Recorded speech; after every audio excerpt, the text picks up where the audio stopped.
am going to turn it over to Kurt Peterson, who is here to provide to you the annual foundation report.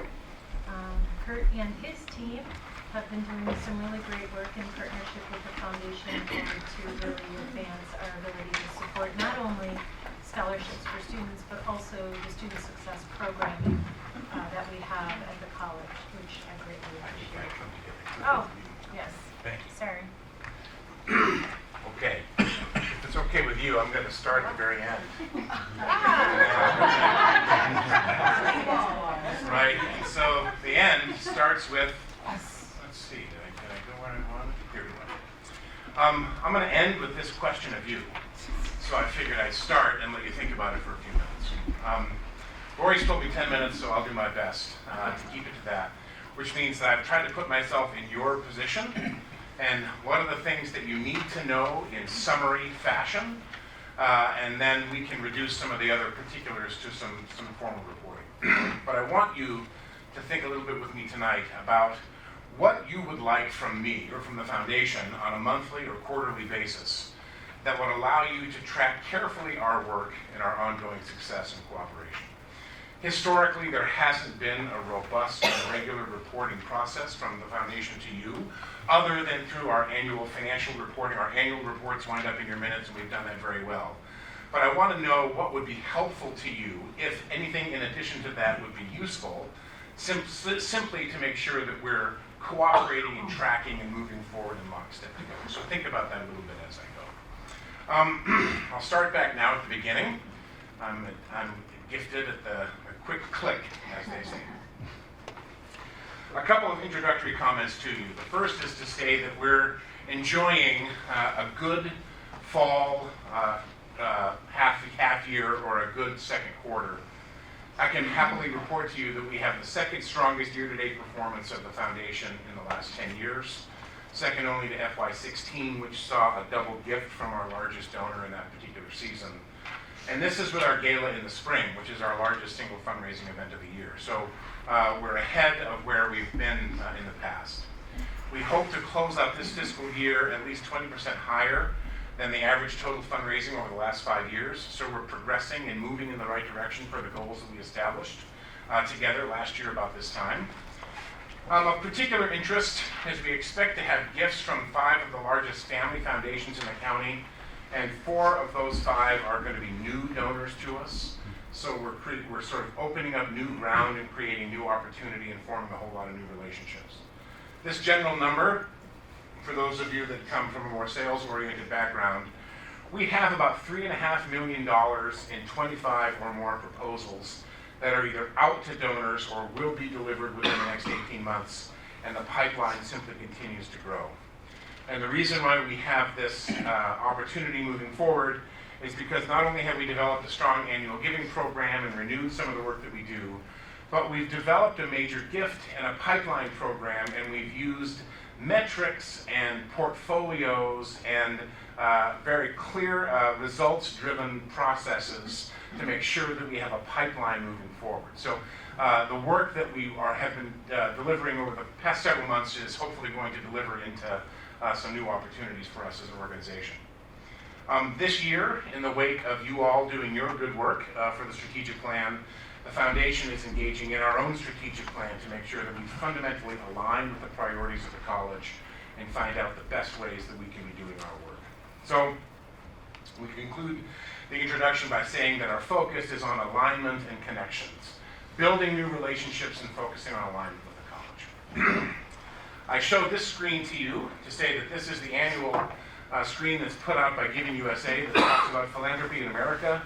So that in 2018, Americans gave about $4.3 billion, $430 billion, just short of that, in philanthropy. But instead of all the particulars, I want you to look at, does this little thing work? There it is. To look at here, I didn't mean to do that, to look here instead at the giving trends, right? So foundation giving is up more than 7%.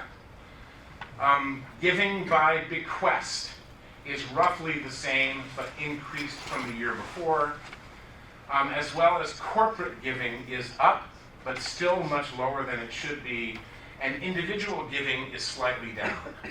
So all that is to say that that's part of what's in our strategy moving forward, is a new formal policy for corporate engagement with a more consistent and coherent program, sort of rebirthing our planned giving program with emphasis on retirement planning and estate giving as part of our normal portfolio when we work with donors, and then a renewed focus on regional foundations. We've made a lot of headway there. I continue to use that number, that Lake County has 425 private foundations with $2.5 billion under management. And over the last 5 years, we average about between $60,000 and $75,000 a year from these organizations, and that has a lot of room to grow because they are indeed on the same page with us. Our financial position continues to be healthy. I asked you to look at this one number, right, and that is that our annual cash fundraising this past fiscal year, my first year, was a little bit lower. This was to be expected. I warned you the last time we talked together about some of the long-term changes that we're making. Our expenses were a little bit up, and our income was a little bit down, which is not necessarily a wonderful thing to report, except I have a clear reason why. And that is that in FY18, there was no executive director of the foundation. So your expenses are bound to go up a little bit because I have to make a living. And then I will say this, it's important to protect anonymity where it's desired, but our annual giving for this past fiscal year was slightly down because our regular largest individual donor did not make a gift in that fiscal year, but I'm happy to report that she's made a very generous gift in this fiscal year. So we're moving in the right direction and engaging the folks that we're trying to work with on a careful basis. This is, again, a figure from last fiscal year that shows you why we focus the way that we do. If you look at our giving by donor type, we go down from individuals to corporations to foundations to college employees. And add to that our board members and our alumni. So this is why we have a major giving and a foundation giving and a corporate giving program, because this is where the bulk of our funds come from.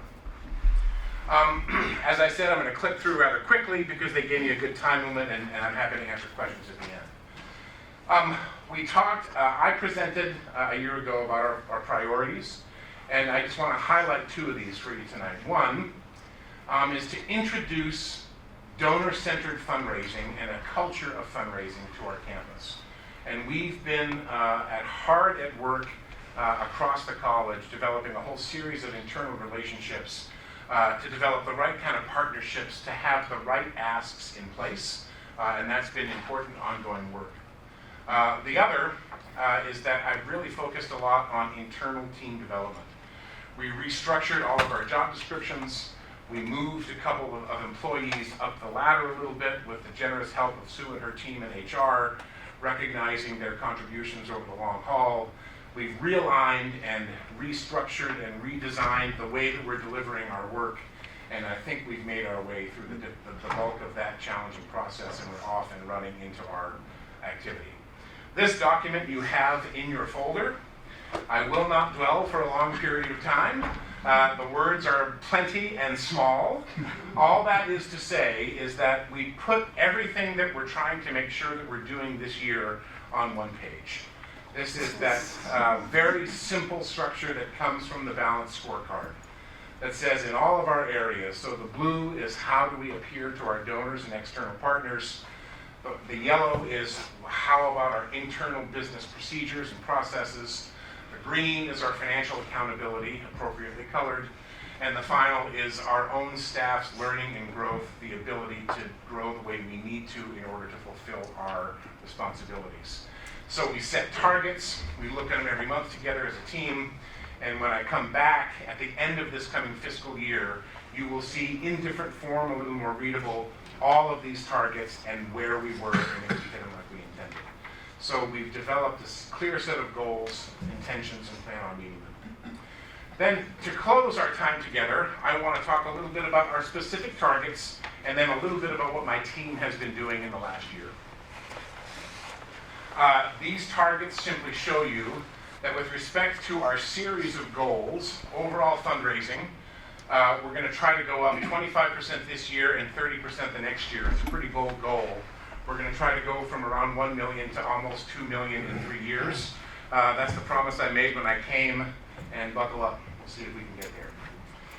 The second is a category that's a new number to us. That number is total fundraising progress. It's something the foundation has not tracked in the past. That focus is on not only the cash that you bring in, but the pledges that you receive and the estate promises that you receive. And so as we continue to diversify our own portfolio of fundraising commitments, not only the amount of cash that we bring in, but the amount of promises that we bring in will continue to grow. We also have specific targets for a number of donors, gifts, for the grants we give back to the college, and for the size of our endowment. So you can look at those at your leisure. Our principle all along has been that if you build it, they will come. And so this is how we as a team have done it this year. That's a little bit about my priorities. But I'll talk instead a little bit about some of our recent gifts that will indicate the work that we've done. In honor of the 50th, we've done a lot of outreach. We've worked with a lot of our regular and some new partners. $80,000 from the Stain Stanley Foundation, $100,000 from the Cancer Treatment Centers of America, another $100,000 from a donor who established a new scholarship, which is what we call in the realm of completion grants, trying to help students who are just about done finally get over that last set of hurdles. We had $25,000 from a new donor this year for international study abroad scholarships, an area where we're trying to focus. We received a 6-figure grant from Baxter that you approved last month.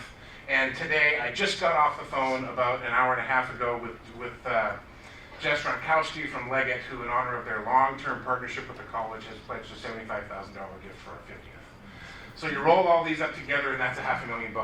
So that's been the first half of our fiscal year together, and I think we'll deliver on a lot more than that in what's coming up. So we're beginning the process of starting to cultivate and close those gifts. I'm going to go through this quickly and just give you and invite you to read it in more detail as we're done. But we've done this in strategic ways. We've done it first by building up our annual giving program and coming up with a new set of ways that we reach out to our donors through direct mail. We've done it through major gifts by creating a pipeline based on focused metrics, accountability, fundraising targets, and direct proposals. We've done it through corporate and foundation engagement. We've engaged this year 20 significant corporate and family foundations in Lake County and hope to actually move those figures up and over $1 million from those entities for the year. We've also done it through operations. We've cleaned up our data. We've developed an entire prospect management process. We've developed donor and prospect research agendas. We've used our data to develop target analytics that are telling us what direction, where we should go, and how we should focus. We focused on budget accuracy and alignment as well as procedural efficiency. And finally, we've done it by asking and saying thank you, right? Not only do you get the gift, but you thank it. I'll share a quick story. And that is an event we had for a family foundation who gives us about $15,000 to $20,000 a year for student scholarships. They had been giving for years. They never really received a good report, and they had met some of the students, but it was always on an ad hoc basis. We held an event. We asked the students over the last 5 years to come back. About a dozen of them did. We sat down with not only the father and the mother, but 3 of his children, and the students shared stories about their experience. It was one of those evenings that you can't quite script. You have to rely a little bit on serendipity. There were tears involved. There was the opportunity for students to say, had I not had these resources, I never would have been able to finish here. I wouldn't have been able to attend. They were moved by the process, and the very first thing they did was say thank you and then give us a bunch more money. Right, so the process of learning and programming the way that we say thank you, and to do so with strategy for ongoing engagement. I conclude with a quick advertisement about our gala. The gala will be held on April 18 at the Harold Washington Library downtown. It is indeed the Willy Wonka theme of the golden ticket to success. And I'm happy to come down between now and then and report a little bit on our sponsorships and fundraising opportunities for some of our major teams there. So I conclude with asking questions from you, but also inviting you to share your thoughts on what would be helpful on a regular basis from us. Questions? So when you go out and make a contact with a prospective donor, and maybe it might be someone in the engineering field or biology field or pharmaceutical field, and if they ever ask you to bring maybe a faculty member or an administrator from that area with you, do you get a lot of cooperation doing that? Absolutely. Okay. Yeah, That's I good would say we're we're starting to do those kinds of visits more and more. I should say this is one of those things you have to be careful when you say, because it has the potential for being a little obsequious. But your president is a rock star. She's a natural. She's a fundraising natural. And that's no surprise to me, because that's why we hired her. Yeah. But in addition to Dr. Sudek, there's all kinds of opportunities and resources for deans and faculty members who've gone to outside visits with us, and we've done that on a regular basis, and I always get cooperation. Outstanding.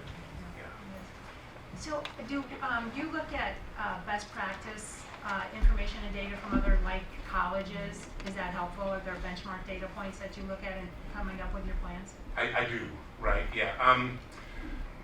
The world that I came from is a different world than the community college world, and I want to be careful before I do too much benchmarking work against especially local community colleges, because my experience has been, at least with a lot of Illinois schools, the vision for what the foundation can actually do is truncated and a little limited, right? So I have found about a half a dozen sort of national leading programs among community colleges that have sort of guided some of the innovations that we're trying to do. So I'm not simply trying to match our metrics and targets against people who do exactly what we do, but try to develop a new set of criteria and ways that we do things.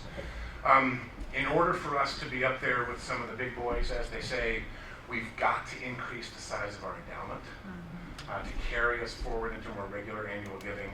And I also think we have an opportunity to think carefully about the revenue production that we do in concert with all the other revenue production in the college in some sort of venture-oriented idea. That's what the best programs are doing. So happy to talk about that more. This is just about the gala, since we're doing it here at Washington Library. I assume, and maybe I'm assuming incorrectly, that the foundation is looking at some kind of a deal for the people who come downtown to stay at a particular hotel. We have a block of rooms reserved at the W Hotel 2 blocks away over. Okay. That's the best deal we could get among the several in the area. So And yes, there who's are a block of catering? rooms already. Say And again. you're going to have everything catered in for that, correct? We're making final decisions. We're down to 3 final bids from caterers, and we have one of them has given a significant discount because we're a nonprofit, and so we're looking to see if the others will match it. And I think leading at this point is actually Blue Plate, which is a great one, but we'll see. Because I think the last time that we did something that was outside of being in a hotel, ballroom, conference room, or whatever, was when it was up here at the, what is it, the Lehman Mansion, or whatever the house was, Lehman. And we had to have everything catered in, and that was, off-site, and it was a different situation than what we've done in the past. Well, these venues, most of them have preferred vendors, so that's where we started. And we're working with our events committee. We're just about complete with that process. Any other questions? I wanted to say something about the endowment. It's always been a problem because the college started fundraising and right away started giving away the money for scholarships without starting an endowment. So it's always been kind of a bugaboo. And if you do any benchmarking with other community colleges in the area, our endowment is way It is small. very small compared to others. So that's always been a concern. And how did you come up with 10% for your target goals for the endowment? Yeah, that's a little bit of a difficult one for us, and the reason being is I'm trying to put in play a new planned giving program that will lead to more endowment giving. We don't have really any track record of it almost at all. So it's hard for me to set a target based on any kind of past performance. So we're adding the strategy as an arrow in our quiver, and then once we have a year or two of sort of building it, we can set some targets. We can also put in place some small seed campaigns, and one of them will be a building endowment. I should also say that there may be a number that may be more helpful to you in the future, and that is the combination of what we call our permanently restricted endowment and our temporarily restricted fund, which is significantly comprised of the income from the endowment, right? So that number, the number that you see is really just principal. It's not the income created by the principal. And so most people, when they provide a summative endowment number, they include both of those numbers, and that's closer to about 2.3 million for us. So that's the number that you would use by comparison. Well, I'm really glad that you're working on the endowment and family foundations, because I think you're right. They're in alignment with us, and I think that that is a prime fundraising area that can probably reap big benefits for the college. So I'm really happy to hear that. And I think going forward, you have it all lined out with your targets, that would be monthly or quarterly, Yeah. your targets, and how are you doing on those targets? Would you probably Yeah, monthly might be a little bit much because but quarterly could be really helpful to Quarterly, establish what our targets and then to put a little barometer as to where we are in terms of progressing. Happy to do something like that. And then, does the foundation, they used to do this, then they stopped it, and I'm wondering if they're initiating like special needs gifts for students. There used to be a way where a student was, maybe their apartment burnt down. Oh, I got you. Yeah. I'm happy to allow the president to speak to that as well. Okay. We are, I would say, on probably 2 or 3 fronts. We are doing an internal analysis of our own, the way special needs, what we say, emergency funds are available to students. Clarifying what those funds are, how they're available, how students can have access to them, and making the application process be smooth and clear and well publicized. One of the things we don't want to do is invite students to parade their poverty to us in order to get some help, right? Right. So we're doing our own internal administrative work. We're also putting in place an apparatus. Turns out there's a lot of donors who want to give to this, right? Discover gave us $10,000 toward this. Several donors are saying, how can we give towards this? And Dr. Suddock's walk in May that we'll talk more about is going to go to this fund as well. So we're setting some fundraising targets, and so we have the machinery in place to get rid of it. So yes, that'll be a growing commitment for the foundation and the college. Great, thank you. Okay. I would say quarterly, to answer your question a little bit, Julie said, I would suggest that you be on call on a quarterly basis. Okay.